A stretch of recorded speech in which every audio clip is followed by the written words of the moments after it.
Bienvenidos a otra enseñanza aquí en la Antorcha de la Verdad.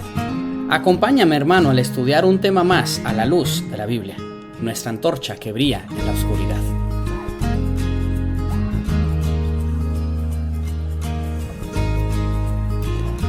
Le invito, hermano, a que pase conmigo al libro de Efesios, capítulo 5, el versículo 18.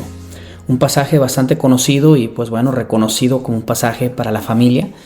Yo creo que muchos estamos bastante familiares con el pasaje de Efesios 5, hablando sobre el esposo y la esposa. Pero muchas veces cuando empezamos a leer este contexto, lo empezamos a leer, o este texto, lo empezamos a leer en el contexto del versículo 22 en adelante, donde empieza con las casadas estén sujetas a sus propios maridos. Pero lo que muy pocos entienden es que realmente todo este texto en realidad empieza desde el inicio del capítulo 5. Y si nos regresamos al versículo 1, dice: sed pues imitadores de Dios como hijos amados. Y luego dice versículo 2: y andad en amor, como también Cristo nos amó y se entregó a sí mismo por nosotros, ofrenda y sacrificio a Dios en olor fragante. Entonces esto, hermanos, desde un inicio nos reta a ser como Cristo y nos reta a amar como Cristo amó. Recuerde esto, porque más adelante al esposo le dice: ama a tu esposa como Cristo amó a la iglesia. Entonces este texto, todo el capítulo realmente tiene el mismo sentir. Hay otra cosa que empieza a verse en este capítulo. Por ejemplo, versículo 10, comprobando lo que es agradable al Señor. Y empezamos a mirar aquí el tema de estar sujetos al Señor y hacer lo que al Señor le agrada. Versículo 18, también muy conocido: no os embriaguéis con vino, en lo cual hay disolución, antes bien sed llenos del Espíritu. ¿Qué es el ser lleno del Espíritu? Ojo, que no dice hablando en lenguas, no dice desmayando, no dice sanando, no dice nada de eso, sino de que dice: andad llenos del Espíritu, hablando entre vosotros con salmos, con himnos y cánticos espirituales, cantando y alabando al Señor en vuestros corazones, dando siempre gracias por todo al Dios y Padre en el nombre de nuestro Señor Jesucristo. Y luego dice: someteos unos a otros en el temor de Dios.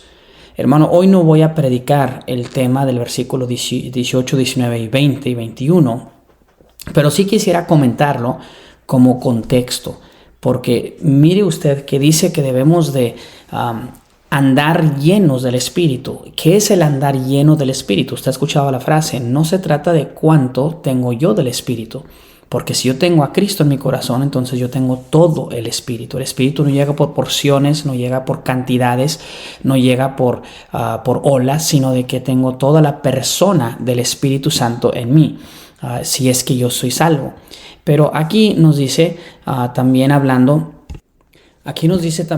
sobre el tema de el andar en el Espíritu, el andar sujeto al Espíritu. ¿Es hacer qué? Bueno, es hablar entre vosotros con salmos, himnos, cánticos espirituales. Entonces es hablar entre nosotros con la Escritura, con himnos, con cánticos espirituales. Nos habla la idea de alabanza, cantando y alabando al Señor en vuestros corazones.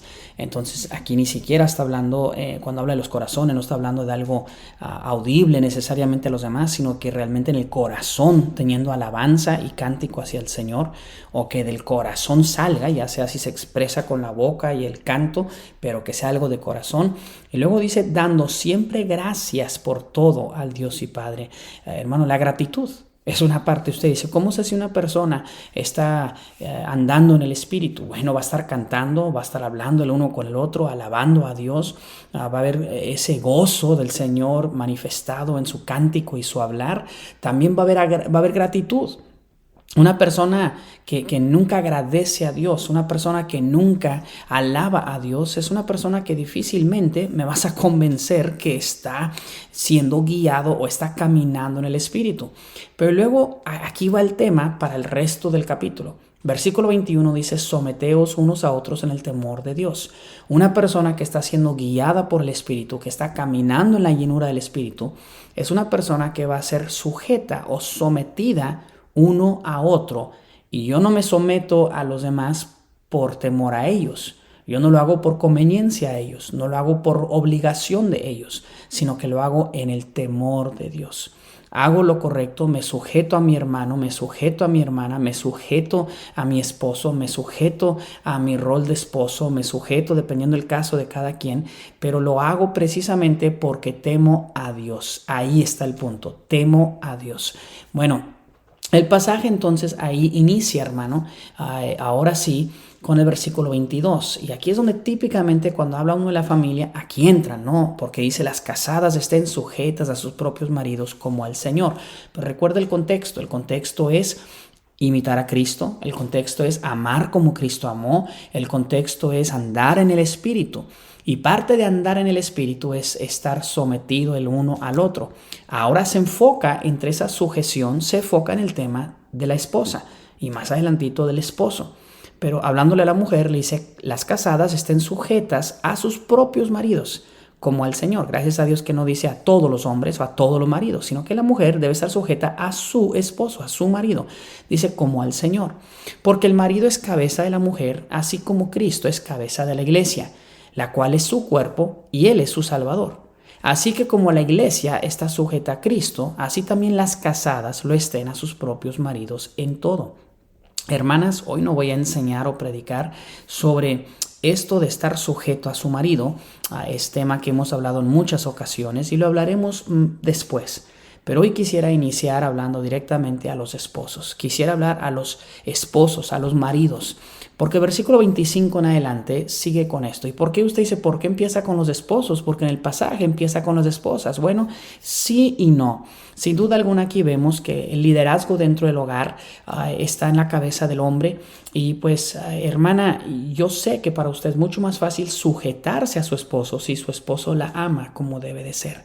Entonces, yo quisiera animarle, esposo, usted que me está escuchando, hermano que usted me está escuchando, que dices que mi esposa no me ama, mi esposa no se sujeta a mí, mi esposa no cumple con su rol de esposa, mi esposa no hace todo lo que ella debe de hacer.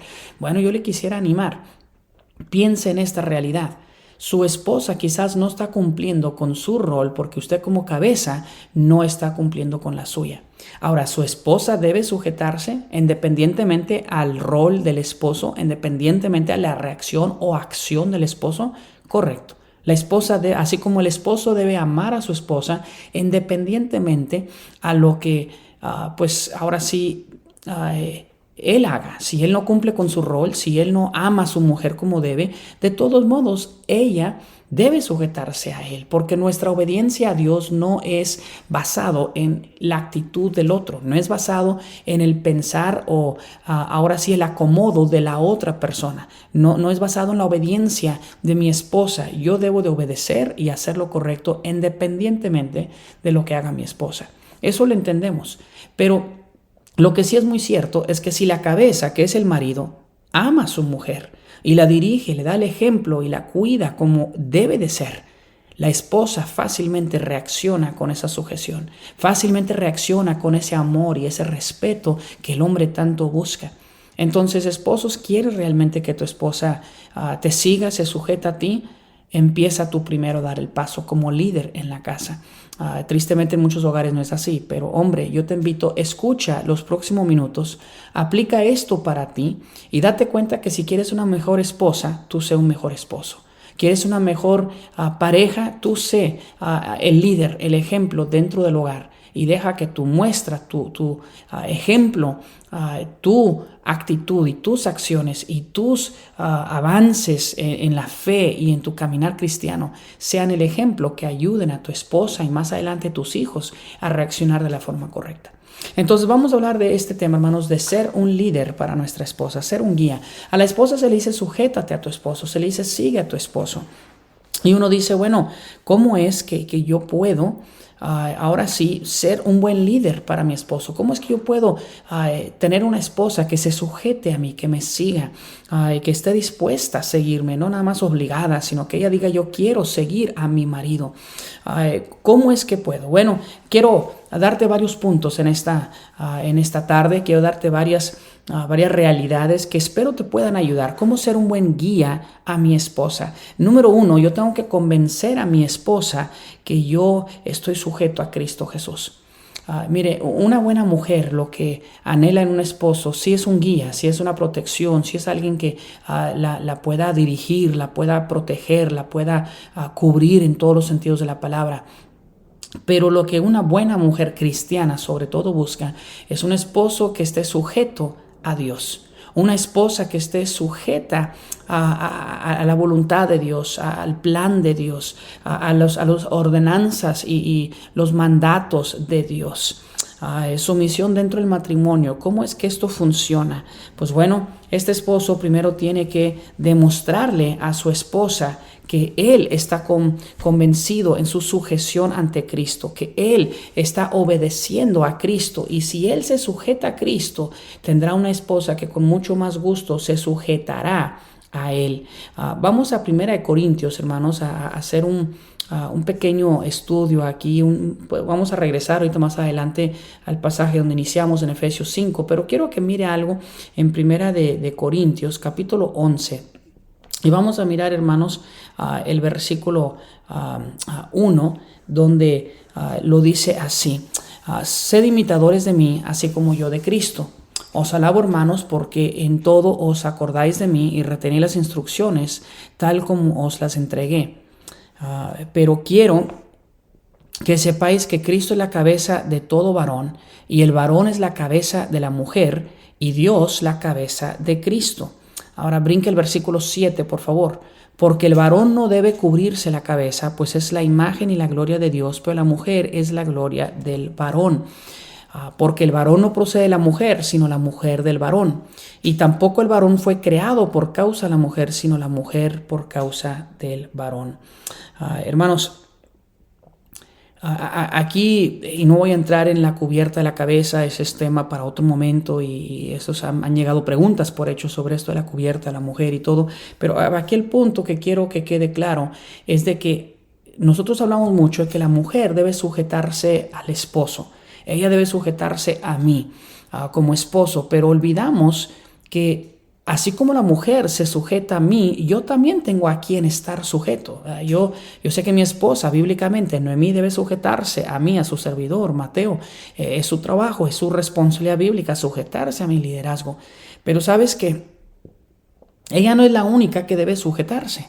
La Biblia me enseña que yo debo sujetarme también a Dios, a Cristo. Y esa es la idea. Hay una cadena que yo me sujeto a Cristo, me sujeto a mi cabeza, a Dios, y mi esposa se sujeta a mí como cabeza del hogar. Es una cadena, hermanos. Yo quiero que mi esposa se sujete a mí con el mismo valor y fuerza, con la misma intensidad que yo quiero que ella se sujete a mí, debería yo sujetarme a Cristo. O sea, de que si yo anhelo y deseo la sujeción de mi esposa, mi primera muestra y determinación debería ser yo sujetarme a Cristo. Hay muchos hombres que demandan sujeción de su esposa, pero ellos no se están sujetando a la voluntad de Dios. No se están sujetando a la santidad de Dios. No se están sujetando al plan de Dios. No se están sujetando a las limitaciones de Dios. No están siendo imitadores de Cristo Jesús, sujetos a sus instrucciones, a su plan. Pero voltean con su esposa y dicen, tú te tienes que sujetar a mí. Hermano varón, compañero, esposo, papá, cabeza de familia, esposo, hermano, no puede ser así. Tú quieres sujeción de tu esposa, tú demuéstralo con sujeción a Cristo. Quiero darte varios puntos aquí. ¿Cómo es que yo puedo convencer a mi esposa que yo estoy sujeto a Cristo Jesús? Bueno, primero tenemos que ceder, tenemos que sujetarnos a Cristo como persona, a Cristo como Salvador. Te hago una pregunta, varón. ¿Eres salvo? Antes de entrar a otros detalles más adelante, tenemos que empezar con lo más básico. ¿Eres salvo? ¿Has reconocido a Cristo Jesús como tu único y suficiente Salvador? ¿Has hecho lo que dice la Escritura? Por ejemplo, allá en Hechos capítulo 4, porque hay un solo nombre bajo el cielo dado a los hombres en el cual podéis ser salvos, es Cristo Jesús. ¿Has creído en Cristo Jesús? ¿Has reconocido el nombre de Cristo Jesús como el único nombre en el cual hay salvación? ¿Has reconocido que el único mediador entre Dios y el hombre es Cristo? ¿Te has sujetado a la salvación que hay en Cristo Jesús? ¿Te has sujetado a la redención que solo existe en el sacrificio de Cristo Jesús? Hombre, nunca podrás tener un buen hogar. Y créeme, yo sé que esto duele y cala escucharlo si usted no es un creyente, pero yo creo que nunca amarás a tu esposa como debes de amarla. Nunca podrás sujetarte a tu hogar y podrás ser líder en tu hogar, y nunca tendrás una esposa realmente sujeta a ti mientras tú no te sujetas a Cristo. Todo empieza con tu relación espiritual para con Dios. Y esa relación con Dios es a través no de la iglesia, no del bautismo, no de la religión, no de tus obras, sino a través de Cristo Jesús. Yo te invito, amigo, si no has creído en Cristo, ven a Cristo. Solo en Cristo aprenderás verdaderamente a amar. Solo en Cristo aprenderás a verdaderamente perdonar. Solo en Cristo tendrás la ayuda para dejar el pecado y las tentaciones que este mundo produce. Solo en Cristo podrás tú enfrentar las necesidades y dificultades de que este mundo y el enemigo Satanás te va a lanzar. Solo en Cristo podrás amar con amor agape. Pero si tú no tienes a Cristo, el único amor que conocerás será el amor eros, sensual, pasión, sexual, o por mucho el amor fileo, el amor de hermandad, un sentir, quizás una emoción física o quizás emocional, pero no tendrás un amor divino que da sin esperanzas de recibir si tú no conoces a Cristo. Entonces, en primer lugar, sujétate a Cristo en salvación, sujétate a la salvación que Cristo te ofrece. Si esto ya lo has hecho, pues te felicito, es el primer paso. Por ahí tenemos que empezar todos. Si no tienes a Cristo, nunca tendrás una esposa que se sujete a ti. Sujétate a Cristo Jesús. En segundo lugar, tenemos que sujetarnos a la idea del matrimonio. ¿A qué me refiero? Me refiero, hermanos, de que hay muchos hombres que se casan y olvidan o no les cae el 20, vamos a decirlo así, en mi país decimos no le cayó el 20, ¿verdad? No les cayó la realidad de que son casados. Ya no soy el mismo que fui antes de casarme. Cuando yo no estaba casado, me hace pensar en las palabras de Pablo, hablando ahí, creo que es igual Corintios, donde dice, cuando era niño hablaba como niño, pensaba como niño, pero ahora que ya soy hombre, ahora que ya no soy niño, ya no pienso, ya no hablo como niño, ahora ya es otra cosa, ya soy, ahora sí, un hombre. Mire, mi amigo, si usted ya se casó, hermano, si usted ya se casó, primero, sujétese a Cristo. Segunda, sujétese a la idea de estar casado. Ya no es la misma cosa que antes. Ya no tienes esa libertad para andar corriendo por la calle o para andar por ahí con los amigos hasta la 1, 2 de la mañana. Ya no tienes la libertad para pensar solo en ti. Ya no eres hijo y vas corriendo con mami y papi. Ahora tienes una esposa. Ahora tienes un compromiso, ahora eres una sola carne con otra persona. Ahora tienes un deber de cuidar de las responsabilidades de esa esposa, y más adelante quizás habrá un hijo o más hijos y tendrás responsabilidad sobre ellos, de cuidarles, de atenderles, de amarlos de verdad. Sujétate a la idea de estar casado. Hay varones que no les ha nacido, no les ha despertado, no les ha amanecido, decimos, ¿verdad? La realidad de que ya son casados. Yo recuerdo y conozco de varios casos donde muchachos pues ya se casaban y estaban 2, 3 días por semana jugando fútbol y su esposa en la casa sola, embarazada y cuidando del gatito y de la casita y lavando trastes, haciendo de cenar, y su esposo hasta la 1, 2 de la mañana con los amigos en la fiesta. Y quizás no parranda mundana, hasta en la fiesta cristiana o allá en el fútbol con los hermanos o en el ensayo de la rondalla o comiendo tacos a las 2, 3 de la mañana por ahí en una parada, en un lugar de la calle. Y no están haciendo necesariamente nada malo, pero yo le pregunto a ese hombre casado, ¿dónde está tu esposa? Le pregunto a ese hombre casado, ¿dónde está esa mujer embarazada que dejaste en casa? Le pregunto a ese hermano, oye, ¿y tus compromisos y tu responsabilidad? Ya no puedes aventar ese dinero, ese salario en comprarle comida a otros. Ya no estás para llevarle dinero a tu mamá o a tu papá. Ya no estás para invertir dinero en esa motocicleta o esa bicicleta o ese caballo. Ahora eres un hombre casado. Ahora tienes un compromiso, ahora tienes una esposa, quizás tienes una esposa embarazada, tienes un compromiso que se llama el matrimonio. Sujétate primero a Cristo y en segundo lugar, sujétate a la idea del matrimonio. ¿Estás dispuesto a dejarlo todo por ella? ¿Estás dispuesto a dejarlo todo por nosotros? Hablando de forma plural, porque ya no soy yo ni ella, sino que somos nosotros. Somos una sola carne. ¿Estás dispuesto a dejar los amigos y dejar el deporte y dejar el pasatiempo y dejar la comida en la calle y dejar correr a papá y mamá y dejar tu recámara ahí, tu libertad que tenías de joven? Y tú dices, si no estás dispuesto a hacer eso, la pregunta que yo te haría es, entonces, ¿para qué te casabas? Así de simple, ¿verdad? ¿Para qué te casabas? Te casaste, ahora eres un hombre, casado, con esposa, con compromiso. Sujétate, sujeta tu voluntad a la decisión. Sujeta tu voluntad al proceso de la decisión que has tomado. Sujeta tu voluntad. No digas cualquiera cosa que tú quieras. Cualquiera cosa que tú digas, amorcito. Cualquiera cosa que a ti te interese. Mira, mi amigo, mi hermano, si usted se casó, usted es autoridad en su casa. Sujete su voluntad a la realidad de que eres casado, pero sujeta tu voluntad al hecho que eres una cabeza. Sé esa cabeza.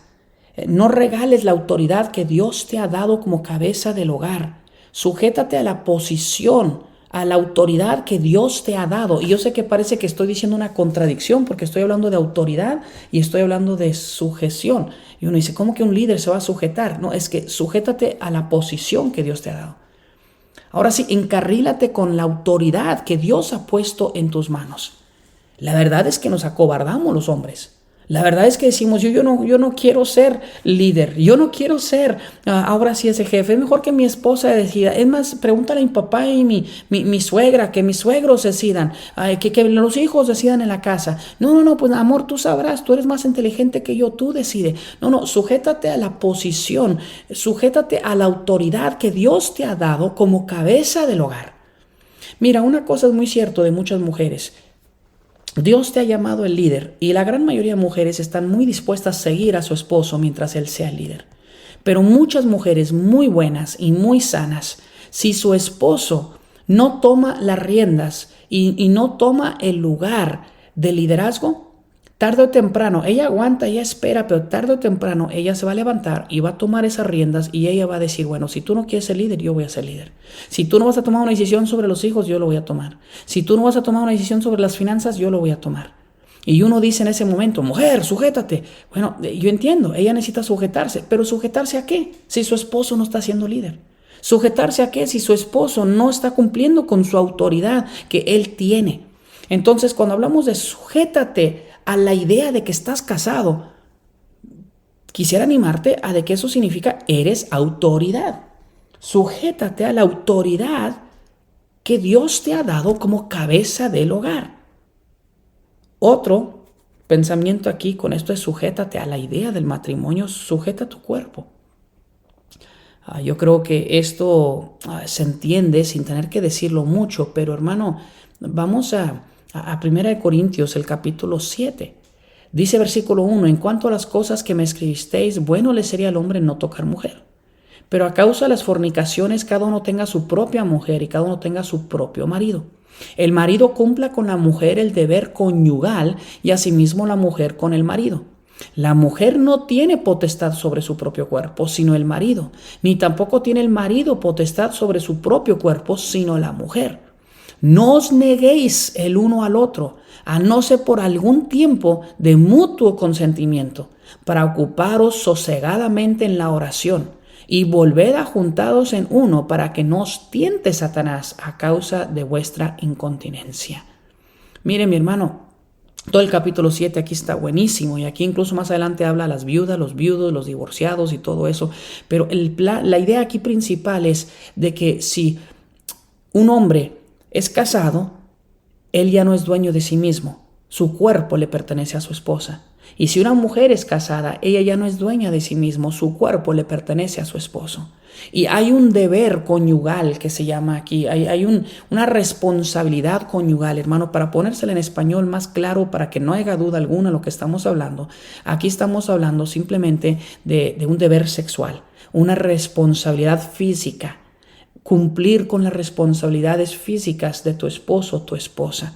Y aquí Pablo lo deja bien en claro, que para que no haya pecado, para que no haya fornicación, para que no haya adulterio, para que no haya la tentación de caer en un pecado ilícito, el hombre debe tener satisfacción en su mujer y la mujer debe tener satisfacción en su hombre. Y si un hombre y si una mujer se aman y se cumplen el deber físico, conyugal, de hombre y de mujer, de esposo y esposa, fácilmente podrán mantenerse fiel en frente a la tentación. Fácilmente podrán responderle al enemigo o a la crítica o a la tentación cuando llega a tocar su puerta, porque el apetito del hombre está satisfecho en su mujer. El apetito y el corazón de la mujer está satisfecha en su hombre, en su esposo. Hombre, hablándole aquí otra vez a los esposos, sujétate primero a Cristo. Segundo, sujétate a la idea de que eres casado. Primero dijimos, Dios te ha hecho líder. Sé el líder. Sujétate a ese rol que Dios te ha dado. Sujétate en cuanto al cuerpo. Sujeta tu cuerpo. Cuidado con tu mente. Cuidado con tu cuerpo. Cuidado con tus manos. Cuidado con tus ojos. Cuidado con tus labios. Cuidado con tu pierna, cuidado con tus pies, cuidado, hermano, con tu cuerpo. Dale a tu esposa lo que ella necesita y retén lo que solo es para tu esposa. No le regales a otros lo que a tu esposa le corresponde. No le des a otros ese amor, ese cariño, ese toque, ese tacto que solo a tu esposa le pertenece. Tenga mucho cuidado, hermano.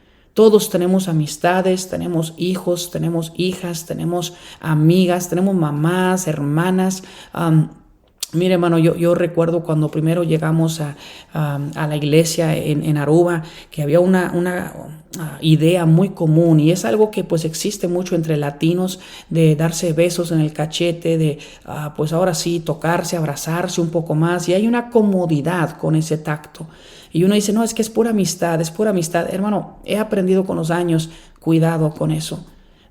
Yo tengo a mi esposa, tengo a mis hijas, tengo a las personas cercanas a mi vida, y con algunos de ellos sí tengo confianza, darles un abrazo, darles un beso en el cachete, demostrarles ese cariño de papá o de tío. A mis sobrinas, tengo 3 o 4, 5 señoritas que son como hijas para mí, o son sobrinas, me dicen tío, me dicen papá, y hay una cierta confianza con ellos y todo, pero hay que tener siempre cuidado. Siempre hay que recordar darle a mi esposa lo que a mi esposa solo le pertenece. Mi cuerpo es para ella, mis toques son solo para para ella, mis ojos deben de ser solo para ella. Mire, sujete su cuerpo, dele su cuerpo a su esposa, sujete su cuerpo a la idea de que usted es un hombre casado. Mantenga su cuerpo limpio para una sola mujer. Dele a ella lo correcto y no le dé a los demás lo que no es para ellos. Déselo solo a su esposa. Entonces, esta idea de sujetarnos a la idea de matrimonio, sujétate al hecho de que eres líder, eres cabeza, es el rol que Dios te ha dado. Sujeta tu cuerpo. Ahora también te quisiera decir, sujeta tus sueños. Sujeta tus sueños. No vivas en sueños ilícitos. Mire, hay hombres que mientras viven en sueños, ya sean ilícitos, y cuando digo de ilícitos me refiero a otras mujeres, otras ideas, otras fantasías, viven en un mundo de fantasías, en un mundo de imaginación, en un mundo de qué si hubiera, qué si hubiera pasado, qué si pasaría. Cuidado, hermano, eso no es realidad. Vive en la realidad. Hay una frase que dice esto: mientras el hombre vive en sueños, el lavabo de la casa está fugando. Mientras él vive en sueños, la lavadora de la casa está quebrada. Mientras él vive en sueños, la nevera, el refri, decimos nosotros en mi país, de la casa está vacía. ¿Qué es la idea? La idea es de que mientras él vive en sueños, su casa se está desboronando. Mientras él viene pensando, algún día seré, algún día haré, algún día tendré, algún día seré este tipo de esposo, algún día mi esposa será así. Y ya sea que sea un sueño ilícito, o ya sea que simplemente sea vivir fuera de la realidad en la que estás. Mientras tú estás viviendo en sueños, tu familia se está desboronando. Tu matrimonio se podría estar desboronando. Tu casa se está desboronando. Mi hermano, mi amigo, vive en la realidad. Vive en el momento de hoy donde tú estás. Ama a tu esposa. Dale toda tu atención y tu cariño. Sí, sueña con un futuro, ten visión para un futuro. Eso sí, vamos a hablar de eso más adelante. Pero hermano, no sueñes con cosas que no son, o no sueñes con cosas que no pueden ser, o cosas que no deben de ser. No sueñes tanto del mañana que olvides que el hoy hay que ir a arreglar esa lavadora, hay que ir a llenar esa nevera, ese refri, hay que ir a llenar esa caja de abarrote de comida, hay que ir a trabajar esas horas extras, hay que ir a sacar a la esposa a una cena romántica, hay que ir a llevar a los niños a aprender a andar en bicicleta. No vivas en un sueño, en un pensamiento más allá, cuando tu realidad se está desboronando. Ahora ahí te va otra. Muchos hombres soñamos, hermano, de ser fuerte, de tener, ahora sí, algún día, no sé, viajar, algún día tener ese trabajo excelente, de algún día tener dinero, tener esa casonona, tener ese trabajo, y soñamos, y cuando estábamos solteros teníamos esos sueños y te casaste. Y por casado ahora tienes un trabajo en una fábrica. Por casado ahora tienes un compromiso.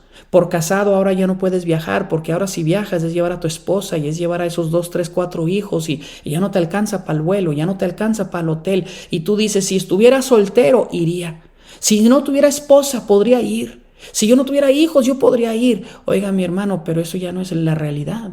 No vivas en el sueño de que si no tuvieras, o si tuvieras mucha plata, o si tuvieras un trabajazo. La realidad es en la que estás viviendo. Yo no te digo que aceptes la realidad sin buscar hacer un cambio. Si necesitas conseguir un mejor trabajo, consíguelo. Si necesitas ahorrar mejor tu dinero, ahórralo. Si necesitas poner atención y enfoque en las cosas que realmente importan, ok, adelante, haz eso. Pero no vivas en un sueño que ya no puede ser. No sueñes, ay, un día voy a ser el futbolista. No, ya te casaste, ya tienes esposa, tienes hijos, tienes compromiso.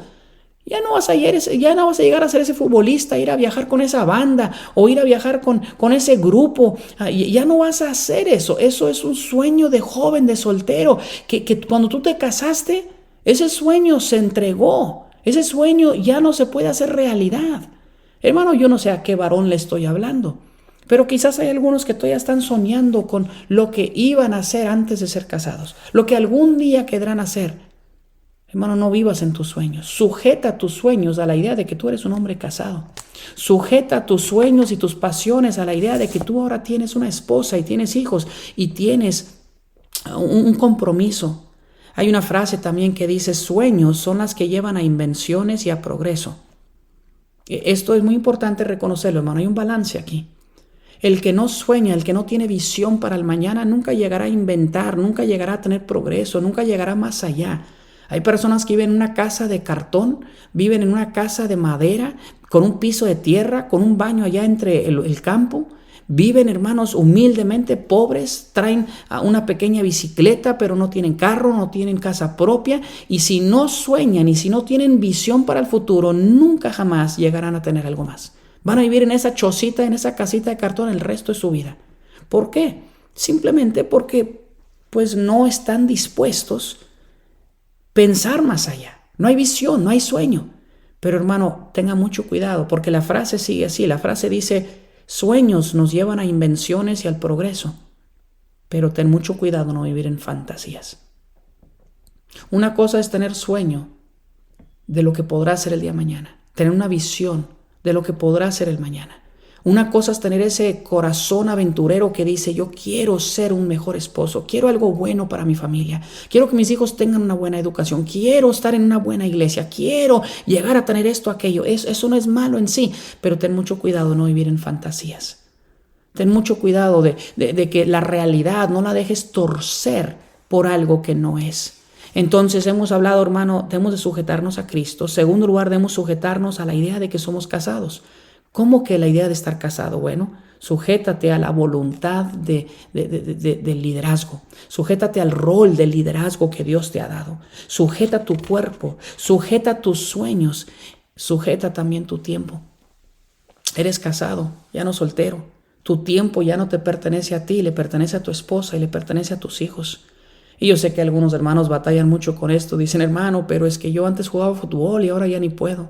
Yo antes iba con mi mamá y me iba a platicar y ya no puedo. Yo antes dormía mis 8 horas y ahora con el bebé llorando me despierto a las 2, 3 de la mañana. Yo antes fines de semana el tiempo era mío y pues ahora ya no es mío, ahora tengo a mi esposa. Y ¿sabes qué? Dos cosas. Una, te puedo decir, pues bueno, eso hubieras pensado antes de casarte. Pero segunda, piensa en la bendición que Dios te ha dado con tu esposa. Querías una esposa para dormir a tu lado. Querías una esposa para despertar cada día y abrazarla en la mañana y decir, mira, esta es mi mujer, esta es mi familia, estos son mis hijos. Pero esa riqueza de tener una esposa y tener hijos viene con un compromiso, viene con un sacrificio. Ya no vives por ti, ya no es tu tiempo, ya no es tu paseo. Ahora, es triste cuando un papá ya no puede hacer lo que él quiere, que cada fin de semana se trata lo que quieren los hijos, se trata lo que quiere la mujer, se trata lo que quieren los suegros, se trata lo que quiere el trabajo, se trata lo que quiera, y de pronto el hombre ya sacrifica por todos lados y nunca está satisfecho. Eso tampoco es bueno y sano. Y mujeres que están escuchando y hijos que están escuchando, yo te invito, considera a tu padre. Hay muchos padres que sacrifican. Lo sacrifican de ellos, quisieran ver una película de tal tipo, pero la familia quiere ver una caricatura, o quieren ver un musical, o quieren ver una romántica, y ahí está el papá sujetándose. El papá quisiera ir a un día de campo así o asado, quisiera hacer una actividad, no, pero lo que quieran los muchachos, lo que quiera la esposa. Bueno, de pronto hay esposos de que se sacrifican mucho, se dan, no todos los casos son así. Pero hay muchos esposos, hermano, que ya tienen años, que no han recibido, no han ido a hacer lo que a ellos les late, lo que a ellos les apasiona, porque ellos se sacrifican por su familia. Lo que quieren ver es a la esposa feliz, quieren ver a los hijos felices y se sacrifican por el bien de ellos. Si tú tienes un esposo o un papá que es así, yo te invito de vez en cuando, ¿por qué no sacrificas tú un poco para que tu papá pueda? ¿Por qué no le preguntan al papá, papá, ¿qué película quiere ver usted? Papá, ¿a dónde quiere ir usted hoy? Papá, ¿y tú dónde quieres comer? Yo puedo pensar en muchas ocasiones, yo tengo Crohn's, hermano, yo tengo problema de úlceras. Y más cuando mis hijos estaban chiquitos y no lo entendían. Le decíamos a los muchachos, ¿dónde quieren ir a comer? Y usted ya conoce a niños. Cada vez que a los niños se les preguntaba, McDonald's, McDonald's, o algo así, ¿verdad? Comida rápida, hamburguesas, papas, nuggets de pollo. Y hermano, yo quiero que usted sepa, lo que más destruye mi panza es la comida corrida. Yo no sé cuántas veces estando en Aruba, cuando primero llegamos, decían todos, Taco Bell, Taco Bell. Y hermano, para empezar, odio que el Taco Bell lo llamen mexicano porque es lo más lejano de comida mexicana, ¿verdad? Nada que ver con la comida mexicana. Pero aparte de eso, la comida de Taco Bell me echa a perder la panza. Me destruye la panza. Pero muchas ocasiones me tocó decir, no, pues vamos a Taco Bell. Y comer en Taco Bell. Y mi esposa me miraba y pues ella no se sonreía, pero me daba esa vista de que, oye, pero te hace mal. Y yo decía, no importa, a los muchachos les gusta, vamos. No importa, de perdido sabe rico al momento de que me lo como. Voy a sufrir después, pero no importa, es por los muchachos. Hey, mira, hermana, niños, jóvenes, si usted tiene un papá así, qué bueno que él está dispuesto a sacrificarse por ti. Pero date cuenta de que también de veces es bueno que ustedes digan, oye papá, ¿y tú qué quieres? Papá, y no nomás en el Día del Padre, sino papá, te tomamos en cuenta, tú eres la cabeza, tú qué anhelas, tú qué quieres. Pero esposos, estamos hablando a los hombres hoy. Seamos hombres que no seamos como esos que mi abuelito me cuenta mi papá que mi abuelito era de esos que si se ponían 5 o 6 pedazos de carne en la mesa, él tenía 6 hijos, que el primer pedazo, el más grande, era para él. Y luego los muchachos se repartían entre ellos lo que quedaba y la esposa muchas veces se quedaba sin carne. Qué triste ejemplo de esposo, ¿no? Qué triste ejemplo de un hombre. No debería de ser así. El esposo debería de poder decir, yo sacrifico mis necesidades, mis deseos por la familia. Si alguien no come carne, yo no como. Si alguien tiene que quedarse sin el gusto, que sea yo. Hermano, ya no eres soltero, eres casado, tienes un compromiso, tienes hijos, tienes una esposa. Tienes ahora sí a suegros que también son ya parte de la familia. Tienes un compromiso, sujétate a ese compromiso. Estamos hablando de sujeta tu tiempo. Sujeta también tu individualidad. Ya no se trata de ti, ya no soy yo nada más, ya no es mi pensar nada más, lo que yo quiero, lo que yo anhelo, lo que a mí me nace. No, tristemente ya no se trata de mí. Ahora se trata, la pregunta es, ¿qué quiere ella? ¿Qué necesita ella? ¿Cómo puedo tener feliz a mi esposa? ¿Cómo puedo tener feliz a mis hijos? ¿Cómo puedo yo servirles? Ya no se trata de mí.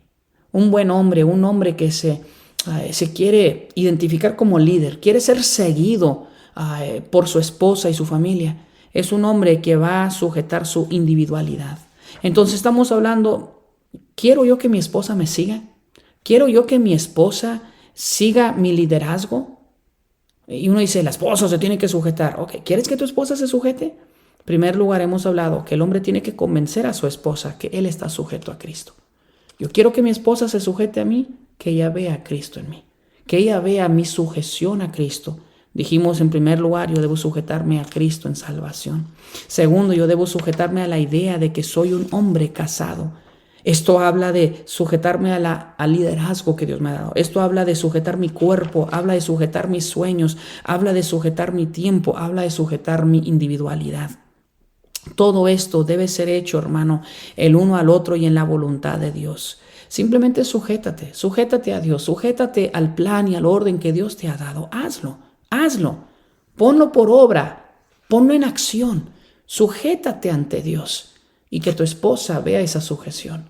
Y vas a ver que ella, en vez de decir, ay, mi esposo es débil, ay, mi esposo no sabe nada, ay, mi esposo no es un buen hombre, ay, mi esposo, ¿yo cómo voy a seguir a este hombre? Al contrario, ella va a poder decir, mi esposo es un hombre de Dios, mi esposo es un hombre que ama a Dios, mi esposo es un hombre que busca primero servir a Dios y yo a él lo puedo seguir, porque así como él sigue a Dios, yo lo voy a seguir a él. Así como él se sujeta a la voluntad de Dios, yo me voy a sujetar a la voluntad de él. Así como él se sujeta al compromiso que tiene como hombre ante Dios, yo así me voy a sujetar también a él. Una mujer puede mucho más fácil sujetarse a su esposo cuando su esposo se sujeta a Cristo Jesús.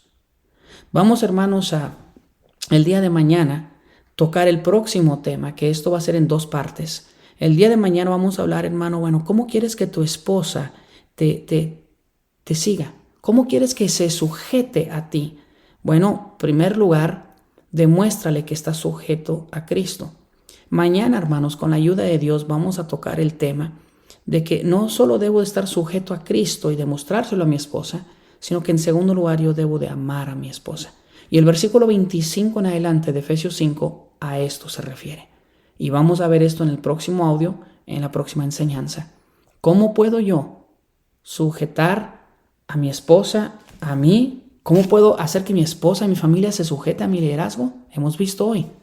Primero yo debo estar sujetado a Cristo y que mi esposa lo vea en mí. Ahora vamos a ver en el segundo lado, en la segunda pieza de esta enseñanza, ahora yo debo de amar a mi esposa. Individualmente, que si ella se sujeta a mí o no, yo debo de amarla. Y vamos a hablar qué significa amar a mi esposa.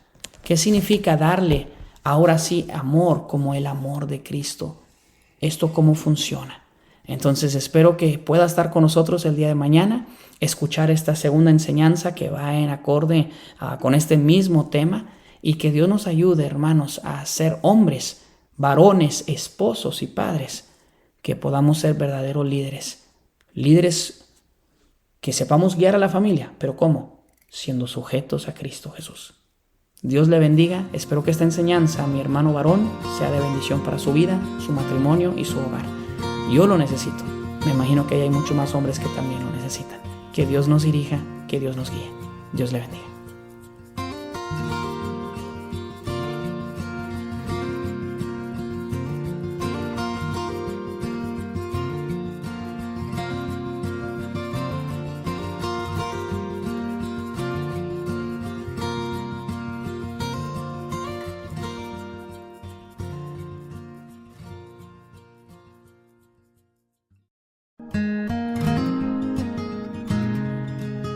Bienvenidos a otra enseñanza aquí en la Antorcha de la Verdad.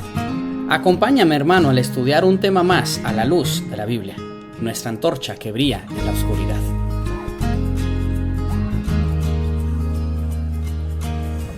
Muy buenos días, Dios les bendiga, hermanos. Vamos a pasar en nuestras Biblias al libro de 2 Timoteo capítulo 1, versículo 16 en adelante. Versículo 16, 17 y 18 son los últimos 3 versículos del primer capítulo de 2 de Timoteo.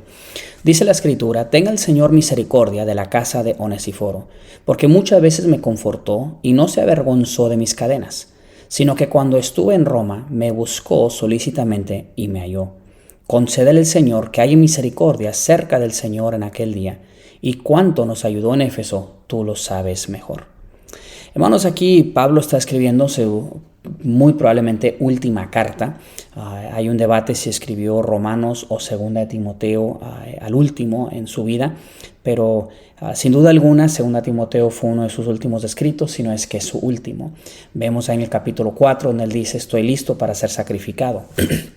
Pues aquí en esta porción de escritura, él está pues enviando todavía su saludo a Timoteo, y pues aquí cuando él dice tú lo sabes, pues es una carta directamente escrita a Timoteo, está hablando directamente con él. Pero en el final de esta primera sección, él menciona la casa de Onesíforo, y él lo menciona de una manera positiva. Después de decir en el versículo 15, ya sabes esto, que me abandonaron todos los que están en Asia, de los cuales son Figelo y Hermógenes. Aquí tenemos una mención de personas quienes abandonaron a Pablo, y él dice: ya me dejaron, no están parados conmigo, no están sirviendo conmigo, ya sea que dejaron el evangelio o ya sea que simplemente dejaron el ministerio o el compañerismo con Pablo. No estamos seguros al 100%, pero el punto está de que él dice: me han abandonado. Pero en el mismo contexto, él dice: no solo me han abandonado estos, pero al contrario, estoy agradecido por la casa de Onesíforo. Aquí quisiera de entrada mencionar algo, hermanos, que creo que es importante que lo mencionemos. Hay personas quienes somos bien buenos para mencionar lo negativo, lo malo. Somos buenos para mencionar las cosas malas en nuestra vida, en nuestro ministerio. Tenemos la tendencia de ser pesimistas. Tenemos la tendencia de contar el vaso medio lleno en vez de mirar el vaso tenemos la tendencia a ver el vaso medio vacío y no medio lleno. Ya me entendió, ¿verdad? Vemos las cosas negativas, vemos las cosas falsas, vemos las áreas en las cuales hay fallas, los daños que nos han hecho, y en vez de mirar lo positivo, la gracia, en vez de mirar los regalos, la fidelidad, en vez de mirar los beneficios, somos tentados a ir al otro extremo y mirar todo lo negativo. Bueno, Pablo sí menciona: me han abandonado estos, pero luego él inmediatamente dice: Dios tenga misericordia de la casa de Onesíforo. Y yo le invito, hermano, sí, hay Hermógenes en la vida, hay Figelos en la vida, hay personas quienes nos abandonan, nos dañan, nos hacen mal. Hay momentos difíciles en los cuales tenemos que reconocer, hay fracasos, hay errores, hay dolor. Esto pues es natural, es normal, esto no nos debe sorprender. Pero hermano, así como hay momentos difíciles y hay gente que abandona, hay gente que lastima, hay personas que gracias a Dios son fieles, gracias a Dios están avanzando, gracias a Dios están ahí en el lugar donde Dios los ha puesto, fielmente luchando y obrando y siendo ese siervo, siendo esa firmeza, siendo esa columna en nuestra vida, o nuestra iglesia, o nuestro ministerio, o nuestro hogar. Nunca sea culpable, hermano, de solo mirar lo negativo. Nunca sea culpable de solo contar las cosas difíciles y duras. Nunca sea culpable de solo mirar con una cara caída, con un corazón quebrantado, mencionando lo malo que ha pasado a su vida, sin estar dispuesto a contar ahí mismo, a un lado, todas las tremendas bendiciones que Dios sí le ha dado, y la bendición de personas que son fieles y constantes, y ahí están fieles en el lugar donde Dios les ha puesto, manteniéndose constantes en el ministerio que Dios les ha puesto y siendo esa bendición de la mejor manera que pueden. Recordemos también que nadie es perfecto. Recordemos que todos tenemos fracasos y somos culpables de fracasar también. Entonces, de entrada, pensemos en el vaso medio lleno, no medio vacío. Pensemos en las bendiciones, no los fracasos, no los errores y los momentos difíciles. Bueno, y habiendo ya visto esta parte y lo importante que es esta parte de la entrada, comentando que Pablo miraba lo positivo junto con lo negativo, vamos a decirlo así. Ahora quisiera entrar en estos 3 versículos y motivarle, hermano, animarle en este día a ser alguien que sabe consolar, alguien que sabe confortar. Esa palabra que está ahí en el versículo 16, que dice: tenga el Señor misericordia de la casa de Onesíforo, porque muchas veces me confortó. En inglés la traducción que le agregan ahí es me refrescó. Y al estudiar la palabra, la verdad, pues uno le ve ese enfoque, le ve ese sentir a la palabra, la idea de confortar o refrescar, la idea de que recibí el apoyo, el aliento, el descanso, la alimentación, recibí lo que necesitaba para estar otra vez bien. Entonces, cuando Pablo estaba en un momento de necesidad, cuando Pablo estaba encadenado, encarcelado, cuando Pablo estaba en una situación donde muchos lo abandonaron y muchos le dieron la espalda y donde muchos ignoraron, más adelante él dice: Demas me ha dejado. Recuerden, ¿verdad? Demas también lo había dejado y otros habían ido, otros no estaban presentes. Ahí en 1 Timoteo él menciona a algunos que se habían ido y otros que estaban presentes, pero el punto está de que en ese momento de necesidad en la vida de Pablo, Dios puso a un Onesíforo. Yo quisiera animarte, hermano, hermana, a que usted y yo podamos ser ese tipo de cristiano. Para empezar, ese tipo de cristiano para nuestros líderes.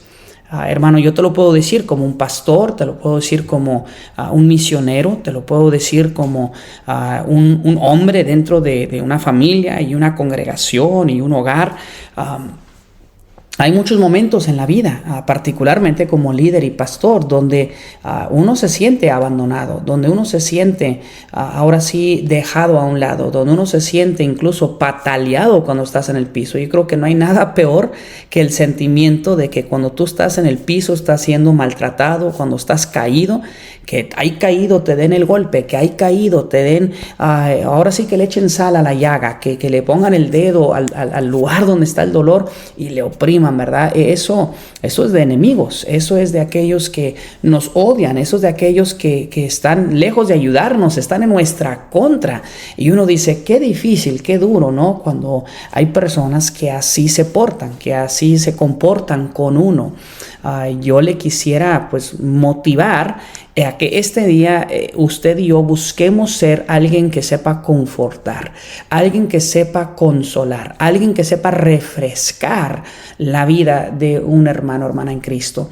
Si estamos hablando de tu pastor, ¿por qué no ser ese hermano que le trae, que sea como un vaso de agua fresca en medio de la siega, como dice allá en Proverbios? Que usted pueda ser esa motivación en quizás un día desanimado, que usted pueda hacer esa sombra en el calor del momento, que usted pueda hacer ese alivio en un momento de dolor, que usted pueda ser ese fiel amigo y hermano en un momento donde las personas se encuentran solas y abandonadas y tristes y dispuestos a tirar la toalla.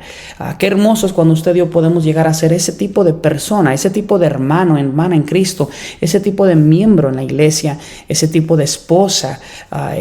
Cuando hablamos de que le dice que esto es una ayuda idónea, es alguien que viene a un lado y completa. Alguien que viene a un lado y carga peso y carga y cumple con la necesidad que esa persona tiene. Usted es esa ayuda idónea de su esposo. Hijos, ustedes son esa ayuda idónea en el sentido correcto a sus padres. Yo sé que ayuda idónea como tal solo es una, es la esposa con el esposo, pero hijos, hijas, ustedes también son esa parte, esa columna en la familia y deberían de ser ese apoyo, ese consuelo, ese confort, ese refresco en medio del calor para papá y mamá. Hermanos en la iglesia, sean esto para su pastor.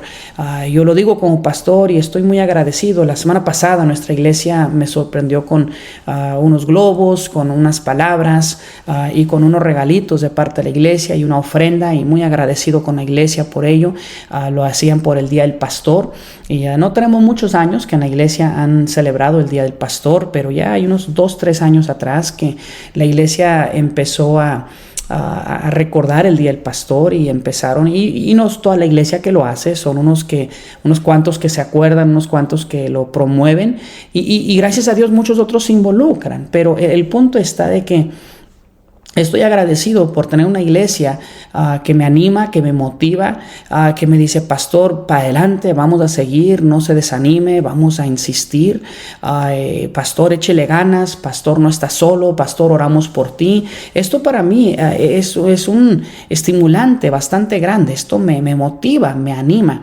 Y yo anhelo y espero que todos los pastores consiervos que de pronto me escuchan también puedan saber lo que se siente, tener una iglesia que lo aprecie, que lo ame. Una iglesia que diga: aquí estoy, pastor, estoy orando por ti, estoy para animarte, estoy para servir junto a tu lado. ¿Qué podemos hacer? ¿Cómo podemos servir mejor? ¿Cómo podemos avanzar?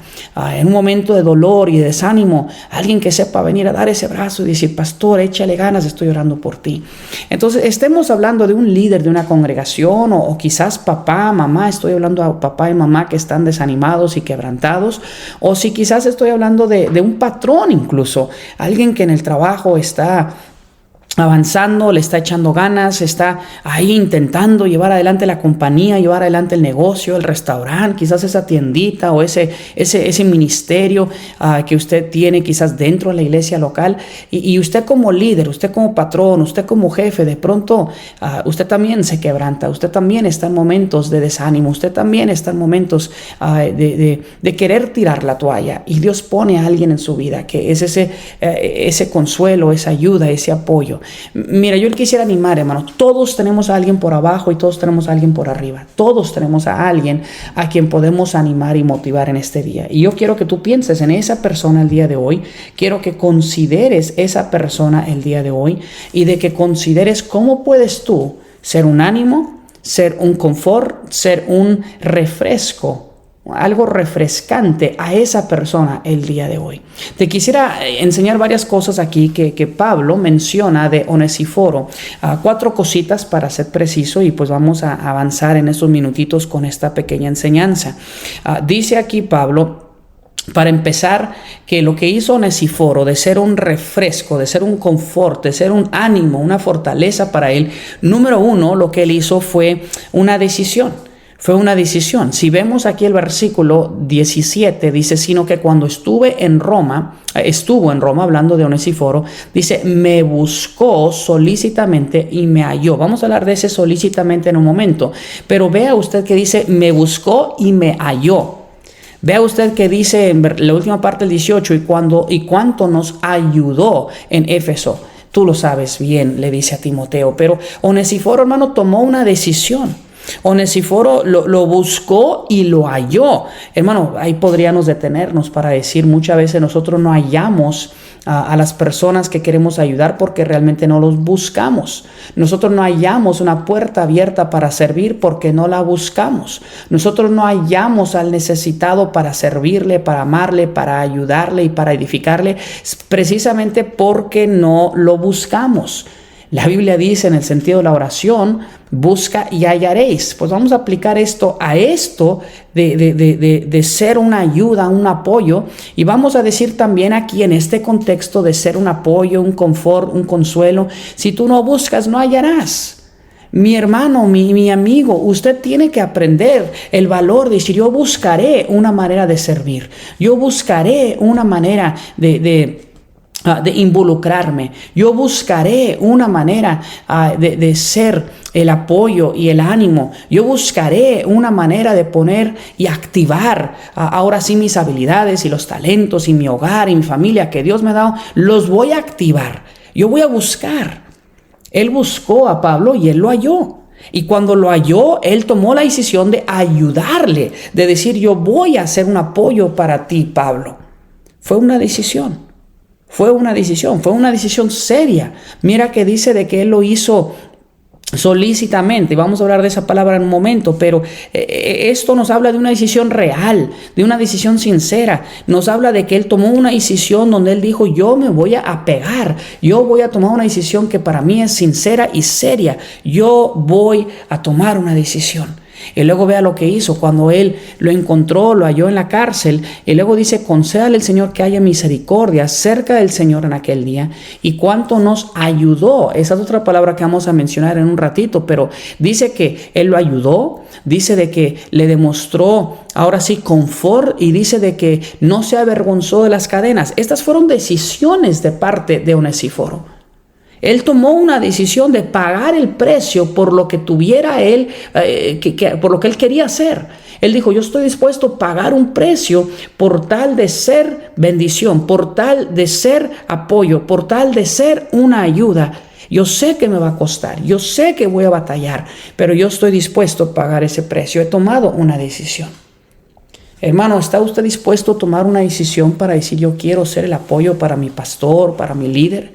Hermana, ¿usted está dispuesta a decir yo voy a tomar una decisión para hacer un apoyo para el esposo que Dios me ha dado? Voy a hacer esa ayuda idónea, pero voy a tomar una decisión consciente, precisa, exacta. Joven, señorita, usted que está trabajando en su iglesia, usted que está bajo la casa con papá y mamá en casa todavía, ¿usted está dispuesto a tomar una decisión y decir yo quiero involucrarme y ser un vaso de agua fría en medio del calor? Yo quiero refrescar el corazón de mi papá. Yo quiero refrescar el corazón de mi mamá. Yo quiero llegar y refrescar el corazón de mi pastor. Ese es mi sentir. Bueno, hay una decisión que tomar. Entonces, aquí Onesíforo tomó una decisión. Segunda cosa que vemos de que no solo fue una decisión, fue un hábito, fue un patento, fue un formato. ¿A qué me refiero? Usted, hermano, ¿cómo que fue un hábito? Bueno, vea lo que dice, tenga el Señor misericordia de la casa de Onesíforo, porque muchas veces me confortó. Esto no fue algo al azar, hermano, que una sola vez. Esto no fue algo de que Pablo recibió un beneficio de Onesíforo y Onesíforo se fue y nunca jamás volvió. Esto no fue algo que Onesíforo dijo, bueno, una vez está bien, pero ya la segunda y la tercera, ese ya no va gratis. Yo voy a servir, pero mientras no me cueste, y ya si me empieza a costar, ya no lo voy a hacer. Esto no era la actitud o el pensamiento de este hombre. Este hombre tenía otro pensar. Este hombre, Onesíforo, este hermano en Cristo, él fue una y otra y otra y otra. Y él llegó a tener ese hábito, ese formato, ese patento. Decir, yo voy a servir, yo voy a animar, yo voy a hacer esa bendición que mi hermano necesita. Yo voy a llegar con Pablo porque él está solo, porque lo han abandonado y alguien tiene que estar presente. Mi hermano, ¿está usted dispuesto a tomar una decisión? ¿Y está usted dispuesto a hacer un hábito de decisiones? ¿Está usted dispuesto a decir mi decisión no nada más es por hoy, sino que mi decisión es mañana también, y pasado también, y pasado también? Mire, hermano, constancia. Dice la palabra de Dios en Corintios que Dios quiere que los administradores seamos hallados fieles. Y eso es uno de los problemas principales entre los pastores y entre los siervos y entre los miembros de las iglesias de hoy. En que hay muchos pastores que quieren servir, pero después de 3-4 años se van. Hay muchos misioneros que se entregan al campo misionero, pero después de 1, 2 o 3 años se regresan a casa. Hay muchos hermanos que quieren ser miembros de una iglesia y quieren vivir en ese primer amor y avanzar, pero cuando ese primer amor se empieza a acabar y mengua un poco y empieza a haber dificultad, ya no quieren seguir. Hay hermanos que llegan a una iglesia y les encanta, dicen, es que aquí hay ánimo, aquí hay fortaleza, aquí hay amor, aquí hay canto, aquí hay prédica, y le entran, hermano, y están felices, están contentos, están motivados. Pero luego llega la primera vez que lo ofenden. Pero llega la primera vez que le dicen algo a esa hermanita que tiene la lengua un poco larga.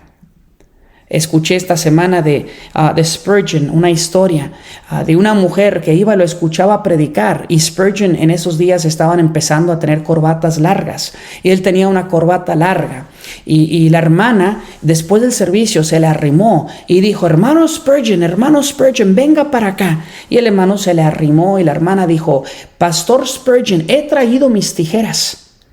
Y estoy dispuesto y determinada que yo le cortaré esa corbata mundana que usted trae colgada en el cuello.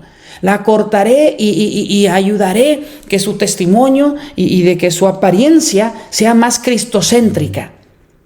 Y el hermano Spurgeon dijo, adelante, hermana, corte la corbata con todo gusto, corte hasta donde usted quiera. Pero primero préstemela a mí también para cortarle lo que a usted le está colgando de mundana. Y la señora dijo, sí, con todo gusto. Y el hermano Spurgeon se le quedó mirando y dijo, saque la lengua, hermana. Y usted dice, ¿qué le iba a cortar? Pues bueno, obvio, no se lo cortó y yo no sé qué tan verídica es la historia, así lo reportan. Pero el punto está que Spurgeon estaba diciendo a mi hermana, córteme la corbata si quiere, pero usted a alguien le necesita cortar la lengua. Hermana, si entráramos en la iglesia el día de hoy y empezáramos a decir, bueno, ¿cuántas lenguas necesitan ser recortadas? ¿Cuántas lenguas necesitan ser ahora sí restringidas? ¿Cuántas palabras necesitan ser tomadas, quitadas? Hermano, algunos de nosotros tenemos el hábito de que hablamos bonito y hablamos bien y nos entregamos y cedemos y alabamos a Dios el domingo y queremos servir a Dios cuando todo está bien o cuando es el primer amor, pero esa persona llega con esa lengua larga. Esa persona llega con ese comentario, ese chisme se da, esa mala frase se da y llega un momento donde nosotros tenemos que decir, ya no quiero. Donde nosotros decimos, me ofendió. Donde nosotros decimos, es que ya no me interesa. Donde nosotros decimos, es que ya no puedo. Y uno dice, qué triste, mi hermano, que cristianos, cristianas, que tomaron una decisión, ya no quieren pararse firme con esa decisión. Qué triste ver cristianos que tenían la decisión y determinación de servir a Dios, de empezar a trabajar como mujer en la iglesia o trabajar como un evangelizador dentro de la iglesia. O decir, yo voy a enseñar una clase de niños, o yo voy a tomar una clase de guitarra, o en nuestra iglesia estamos tomando clases de guitarra, de ukelele, de piano. Y les digo a los hermanos con mucha frecuencia, no cedan, hermanos, no cedan, insisten, avancen, vayan hacia adelante, no suelten. Ahora sí, el camino que han tomado, el aprender un instrumento no es fácil, avanza. Hermano, sea un instrumento, sea un ministerio, sea un compromiso, sea empezar a leer tu Biblia, sea, hermano, lo que tú quieras mencionar en la vida. La verdad es que nos falta mucha constancia. Nos falta, hermano, mucha determinación de decir, y esto yo lo voy a formar en un hábito. Hermano, Onesíforo era un hombre que vez tras vez volvió a la cárcel, volvió a la prisión y sirvió a Pablo estando en ese lugar. Estuvo dispuesto a invertir en Pablo en ese lugar. No lo hizo una vez, lo hizo vez tras vez. Hermano, es por eso la importancia de aprender a diezmar fielmente, de aprender a dar tus ofrendas fielmente, de dar promesa de fe fielmente, de asistir a tu iglesia fielmente, de repartir folletos fielmente, de orar por tus alimentos en todos los alimentos, de, hermano, entregarle a Dios tu mente, tu pensamiento, de confesar tus pecados y tener una constancia con Él, algo regular, que día por día en tu mente y tu corazón tienes esa constancia, esa regularidad para con Él. Hermano, esto habla de hábito, esto habla de constancia. Onesíforo fue un refresco, fue un ánimo, un confort, fue un consuelo al corazón de Pablo. Tomó una decisión. Y no solo tomó la decisión, sino de que lo hizo con frecuencia. Hermano, qué bueno que ora por su pastor. Hágalo frecuentemente. Qué bueno que usted tiene buenas palabras para su hermano de vez en cuando. Hágalo con constancia. Qué bueno que usted es fiel a la iglesia y dice, pastor, aquí estoy. Hermano, hermana, aquí estoy. Puedo ayudar. Sea constante. Qué bueno que usted es un ánimo para el vecino y es ahora sí un momento de refresco para su vecino. Sea constantemente así. Qué bueno que hijo, hija, tú eres esa ayuda para papá y mamá. Tú eres ese apoyo para tu líder espiritual. Ahí estás, pero sélo constantemente. No seas nada más de ratos. No seas ese cristiano que de momentos brinca y de momentos ya ni lo ves. No seas ese cristiano que llega a 2 servicios y luego 4 servicios no llega. No seas ese cristiano que levanta la mano y se compromete y después se le olvida lo que se comprometió a hacer. No seas ese cristiano que empiece siempre a leer la Biblia en enero pero nunca lo cumple. Aquel cristiano que inicia en la velada de oración pero a la mitad se quedó dormido, se tuvo que ir a cenar.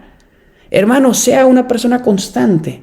Sea una persona que tome decisión y forme hábitos en su vida. En este caso estamos hablando de ser un ánimo y un consuelo para Pablo. Pero hermano, puede ser en todas las diferentes áreas de la vida. Onesíforo era un hombre de decisión, era un hombre de hábito, hizo hábito en ayudar a Pablo. Pero luego número 3, lo hizo sinceramente. Mire usted aquí el versículo 16, dice: tenga el Señor misericordia a la casa de Onesíforo, porque muchas veces me confortó y no se avergonzó de mis cadenas. Dice, él no se avergonzó, él fue transparente, él no le dio vergüenza venir a trabajar con alguien arrestado y en cárcel. Dice, sino que cuando estuvo él en Roma, me buscó, y luego la palabra es esta: solícitamente, y me halló.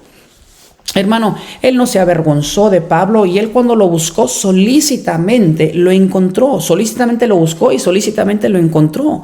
Hermano, esta palabra solícitamente, ¿qué significa? Bueno, en inglés lo traducen sinceramente, también se puede traducir diligentemente. La palabra en el griego tiene esa idea de algo pronto y algo diligente. La idea es de que estoy dispuesto y aquí estoy puesto, estoy constante, me mantengo, pero lo hago con sinceridad, lo hago con entrega, lo hago con determinación. Hermanos, la decisión que tomó Onesíforo fue una decisión sincera, fue una decisión diligente, fue una decisión, hermano, solícita. Él hizo el hábito de ir vez tras vez. ¿Por qué volvió y lo hizo tantas veces? Precisamente porque lo había hecho con solicitud. Precisamente porque lo había hecho con determinación, con diligencia, con sinceridad. Hermano, ¿sabe por qué muchas veces nosotros tomamos decisiones y no las cumplimos? Porque tomamos decisiones sin diligencia. Porque las tomamos sin sinceridad, sin prontitud. Nosotros de pronto tomamos decisiones y nos animamos a trabajar en la iglesia, pero a las 2-3 semanas se nos olvida el compromiso porque no hay diligencia, porque no hay sinceridad. Hermano, yo le invito, sea sincero. Usted ha escuchado, ¿verdad?, de dónde viene la palabra sincero. La palabra sincero viene del tiempo de los griegos, donde cuando hacían estatuas y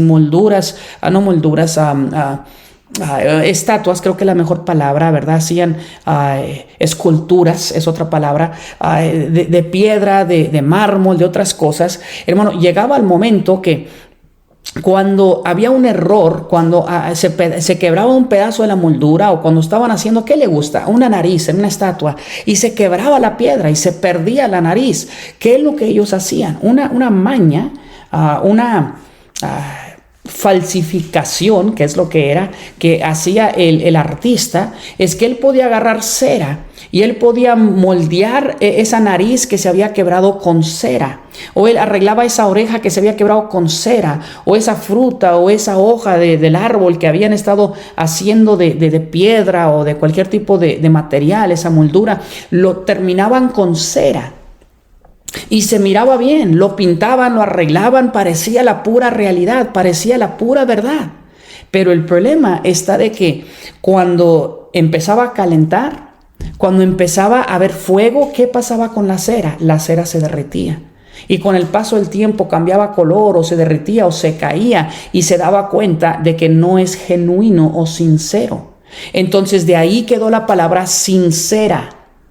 Sincera, sincera. Era puro mármol, era genuino, era puro. Hermano, ¿qué tan sincero soy yo? ¿Qué tan sincera es mi vida? ¿Soy genuino? ¿Soy la pura verdad? ¿Mis decisiones son sinceras? ¿Mi hábito de servir y de ser de ánimo y fortaleza a otros es sincero? ¿O tienen que meter algo falso? Tiene que haber cera en mi vida para poder dar una apariencia de algo que no es. El problema con algo que no es sincero, hermano, es que cuando llega la prueba, cuando llega la dificultad o cuando llega el calor del momento, la cera se derrite. La cera cae y ahí se mira uno que no es tan sincero como uno pensaba. Hermano, yo te invito, te ruego más bien, sea una persona sincera. Toma decisiones sinceras. Porque esas decisiones sinceras, cuando venga el calor o cuando vengan los problemas o las dificultades, se van a mantener. Esa persona que a pesar de las dificultades y los quebrantos de la vida, cuando llegan esos problemas y quebrantos, se va a sostener porque es una persona sincera. Es una persona genuina. Onesíforo fue una persona sincera. Onesíforo entonces tomó una decisión. Número 2, fue una decisión que formó hábito. Fue un hábito de hacer esto, de ir con Pablo y ayudarlo. Fue una decisión y fue un hábito sincero. Esto fue algo de que él hizo con toda prontitud, con solicitud, lo hizo con diligencia. Número 4, hermano, lo que él hizo fue ministrar. Esto, hermano, de ser un vaso de refresco, esto de refrescar la vida de Pablo, de confortar o consolar la vida de Pablo, fue una decisión, fue un hábito, fue sincero y fue ministrar. ¿A qué me refiero, hermano? Mira el versículo 18 de 2 Timoteo 1, la última sección aquí de este capítulo. Dice: concédale el Señor que haya misericordia cerca del Señor en aquel día. Él está orando y en sí diciendo que Dios lo bendiga, que Dios le dé misericordia en aquel día. Pero luego da una frase más acerca de él y dice: y cuánto nos ayudó en Éfeso, tú lo sabes bien, Timoteo. Hermano, ¿cuánto nos ayudó? ¿Quiere adivinar qué es la palabra ayudó aquí en esta porción? Cuando dice cuánto nos ayudó, esa palabra ayudó es diáconos. Es la palabra donde sacamos la idea de diácono. Diáconos, hermano, la palabra diácono significa alguien quien sirve. Tiene la idea de un mesero, alguien que atiende a las necesidades, alguien que sirve. Entonces aquí tenemos, hermanos, a una persona llamado Onesíforo, que dice Pablo: Onesíforo vino y fue un diácono. Él nos diaconó, ¿verdad? En Éfeso. Él nos ayudó, Él ministró a nuestras necesidades, Él sirvió como mesero a las necesidades que nosotros teníamos. Él ministró, hermano. Eso es lo que hace un diácono: ministra, sirve, atiende. Si usted es diácono en una iglesia, hermano, y usted no le gusta atender o servir, se ha equivocado de título. Mejor busque otro título, mejor busque otro nombre. Pero si usted se ha llamado un diácono, recuerde usted que en la Biblia un diácono es alguien que sirve. Recuerde que es alguien que atiende, es alguien que pone primero a los demás, es alguien que apoya al líder, es alguien que pone primero a sus líderes y atiende la necesidad. Es alguien que cubre, aunque a él o a ella le cueste, pero cubre las necesidades de otros a costo propio. Esto es lo que hace una persona que es un diácono. Bueno, aquí la palabra que usó Pablo para hablar de Onesíforo es de que él fue un diácono para con nosotros. Ministró a nuestras necesidades. Fue un siervo. Hermano, esto era el tipo de hombre que era Bernabé. Esto, hermano, era el tipo de hombre que era Pablo. Y es el tipo de hombre que Dios nos ha llamado a nosotros a ser. Servir el uno al otro, ser un genuino y verdadero apoyo y ánimo y consuelo, y ser un apoyo refrescante al paladar de las personas a nuestro alrededor.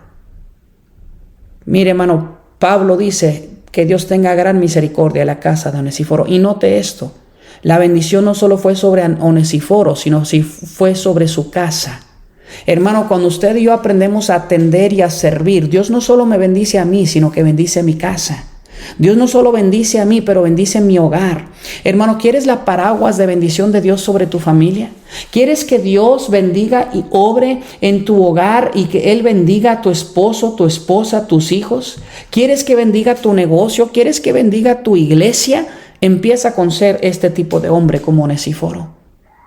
Empieza a ser este tipo de persona que dice: lo voy a poner a Dios primero, voy a servir a Dios, voy a servir a los demás, voy a tomar decisiones que formen hábitos en mi vida de servir y atender y ayudar. Van a ser decisiones genuinas y puras. Y ¿sabes qué? Voy a servir en ministerio, voy a ministrar a los demás. Yo voy a ser un diácono Esa fue la decisión en sí de Onesíforo. Yo voy a servir, atender a Pablo. Él buscó a este hombre en determinación. Él tuvo sinceridad al hacerlo. Lo hizo muchas veces y ministró. Hermano, hermana, te puedo invitar a que ministres. Te puedo invitar a que sirvas al pueblo de Dios. Sirvas en tu iglesia local. Sirvas al pastor que Dios te ha dado. Pastor, que tú me escuchas, que sirvas a la congregación que Dios te ha dado, porque nosotros también tenemos que ser líderes que sirvamos. Recuerda lo que dijo Jesucristo, que el que quiere ser líder debe de ser siervo. El que quiere ser primero debe ser el último. El que quiere ser líder debe lavar los pies. El que quiere dar el inicio es el que debe de estar dispuesto, dejar que otros tomen el primer paso, dejar que otros tomen el crédito, dejar que otros tomen el aplauso y decir: yo me quedo aquí escuchando, yo me quedo aquí en el trasfondo, yo me quedo aquí en la sombra. No importa, lo que importa es que la causa de Cristo avance, lo que importa es que mi hermano esté bien, lo que importa es que mi iglesia crezca, lo que importa es que mi líder pueda avanzar, lo que importa es que las cosas puedan mejorar para la honra y la gloria de mi Dios. No importa el crédito que me den, no importa el aplauso que no me den, no importa que no sepan que yo fui el que hice. Lo que importa es que la causa de Cristo avance. Lo que importa es que otros crezcan y sean edificados. Entonces aquí vemos, hermanos, a un hombre llamado Onesíforo. Una persona que quizás poco hemos comentado en el estudio de nuestras Biblias, porque pues es mencionado de paso. Pero un hombre que dice Pablo: cuando todos me dejaron, él no me dejó. Cuando todos se fueron, él no se fue. Cuando todos tuvieron mala actitud y mal espíritu, este hombre no lo tuvo. Este hombre aquí estuvo presente, él sirvió, él tomó decisiones. Esas decisiones fueron habituales, fueron en cadena, fueron en constancia, fueron frecuentemente. Él me buscó y su decisión y su frecuencia fue sincera, fue algo continuo. Solícitamente me buscó, diligentemente me buscó, prontamente me buscó. Y fue una decisión de servir, fue una decisión de ministrar, fue una decisión de poner a otros en primer lugar. Fue poner a otros en un lugar de ser bendecidos por lo que yo hago. Mi hermano, mi hermana en Cristo, seamos este tipo de cristiano. Seamos como Onesíforo. Seamos como este hombre que estuvo dispuesto a poner a otros en primer lugar. Hermanos, si vivimos poniendo a Dios en primer lugar, será muy fácil poner a otros en primer lugar. Ama primero a Dios y después de Dios ama a tu prójimo. Jesús lo enseñó, Pablo lo enseñó. Viene desde la antigua ley del Antiguo Testamento. Hermano, la idea es: pon a Dios primero y pondrás a los demás en primer lugar. Ama a Dios y estarás bien con los demás. Pon a Dios en primer lugar y será muy fácil atender y servir a los demás. Pero hermano, digo que estoy bien con Dios, porque entonces no sirvo. Digo que estoy bien con Dios porque no amo a mi hermano. Digo que estoy bien con Dios porque no perdono al que me ha hecho mal. Digo que estoy bien con Dios porque no estoy puesto para pararme firme con mis líderes, aun cuando ellos están en cadenas, o aun cuando me cueste vergüenza, aun cuando me cueste invertir, ¿por qué no estamos dispuestos solícitamente a buscar esas puertas abiertas y servir a mi Dios? ¿Por qué no estoy dispuesto a dar pasos donde nadie más está dispuesto a darlos? Hermanos, si estoy bien con mi Dios, las evidencias se van a ver en cómo nosotros nos portamos y cómo somos con los demás. Cómo somos con las personas que me necesitan alrededor de mí. Ánimo, hermano. Seamos como Onesíforo. Hemos estudiado 2 Timoteo capítulo 1, versículos 16, 17 y 18. Y yo te invito, sé un cristiano que sepa refrescar a las personas que están a su alrededor. Hermano, le amo en Cristo, le agradezco por el deseo de estudiar la palabra de Dios y le invito, ponga en oración el carácter y las decisiones, la determinación, la sinceridad, el ministerio de un hombre llamado Onesíforo. Y piense usted, ¿cómo puedo yo quizás seguir ese mismo ejemplo y ser ese tipo de hombre?